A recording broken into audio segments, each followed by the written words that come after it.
SC ST reservation के मामले में सुप्रीम कोर्ट ने एक जबरदस्त फैसला सुनाया है और अपने ही 20 साल पुराने एक फैसले को बदल दिया है। 2004 में 5 संवैधानिक जजों के पीठ ने एक फैसला सुनाया था जिसमें अनुसूचित जाति को एक समूह में माना गया था। ये कहा गया था अनुसूचित जाति अपने आप में एक समूह है, इसके अंदर जितनी भी जातियां आएंगी उनका क्लासिफिकेशन नहीं किया जाएगा, उनका बंटवारा नहीं किया जाएगा।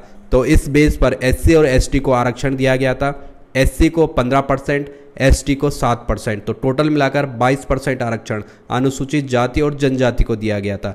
इसके अंदर ही कहा गया था अनुसूचित जाति में जितनी भी जाति आती है उनका कोई क्लासिफिकेशन नहीं होगा, ये सारी जाति एक समूह में मानी जाएगी और सारी जातियों को बराबर आरक्षण दिया जाएगा। तो एससी के अंदर जितनी भी जातियां आती हैं उनको 15% सारी जातियों को आरक्षण दिया जाता था। और अब 2024 में सुप्रीम कोर्ट की 7 जजों की एक संवैधानिक पीठ ने 6-1 से एक फैसला सुनाया जिसमें ये कहा गया राज्य सरकारें अब तय करेगी अनुसूचित जाति में आने वाली सभी जातियों को कितना आरक्षण दिया जाना चाहिए और उनके जो मौजूदा हालात हैं उसके बेस पे आरक्षण दिया जाना चाहिए। अगर मैं यहाँ पर सरल भाषा में आपको समझाऊं तो अब जो अनुसूचित जाति है उसका क्लासिफिकेशन किया जाएगा, यानी कोटे में भी कोटा दिया जाएगा और राज्य सरकारें ये तय करेंगे अनुसूचित जाति में जितनी भी जातियाँ आती है उनको कितना आरक्षण दिया जाना चाहिए और किस बेस पे आरक्षण दिया जाना चाहिए।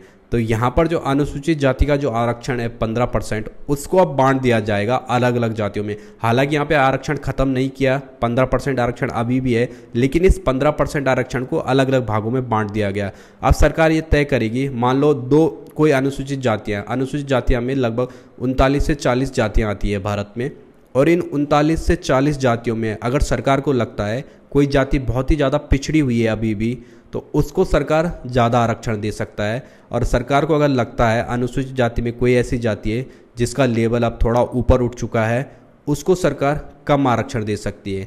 और यहाँ पर जो कोटा है उसको अब बांट दिया गया, किसी को सरकार जो 15% आरक्षण है उसमें से कम आरक्षण दे सकती है, किसी को ज़्यादा आरक्षण भी दे सकती है।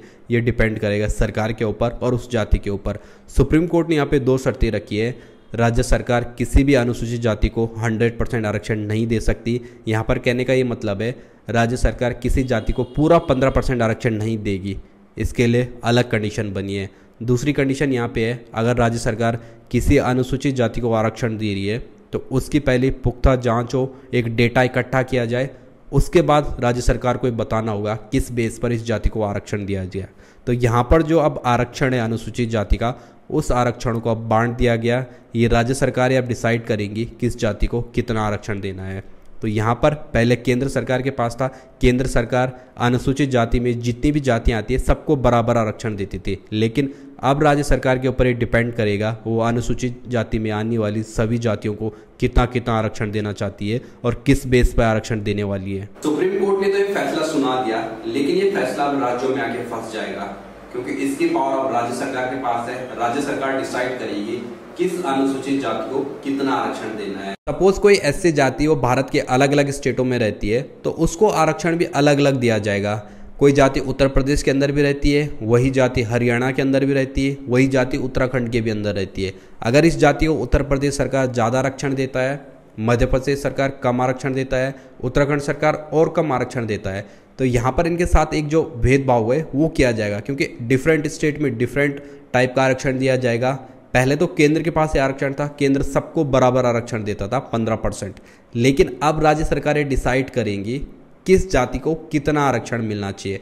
तो यहाँ पर डिफरेंट स्टेट में एक ही जाति रहती है और इस बात की काफ़ी ज़्यादा पॉसिबिलिटीज़ है हर स्टेट एक ही जाति को अलग अलग आरक्षण दे। तो इस पर काफ़ी बड़ा हंगामा हो सकता है आगे जाके, क्योंकि एक ही जाति को अगर अलग अलग स्टेट में अलग अलग आरक्षण मिल रहा है तो इस पर हंगामा होना लगभग तय है। कोई भी जाति ऐसा नहीं चाहेगी उसको अलग अलग स्टेट में अलग अलग आरक्षण मिल रहा हो, सबको एक समान आरक्षण मिलना चाहिए। अगर एक ही जाति का कोई इंसान है उसको उत्तर प्रदेश के अंदर वही आरक्षण मिल रहा है, हरियाणा के अंदर अलग आरक्षण मिल रहा है, उत्तराखंड के अंदर अलग आरक्षण मिल रहा है, तो इस पर बहुत बड़ा हंगामा हो सकता है। तो इसलिए सभी जाति को एक ही आरक्षण मिलना चाहिए। तो आप लोगों का सुप्रीम कोर्ट के इस फैसले पर क्या कहना है, कमेंट में अपनी राय ज़रूर रखिए।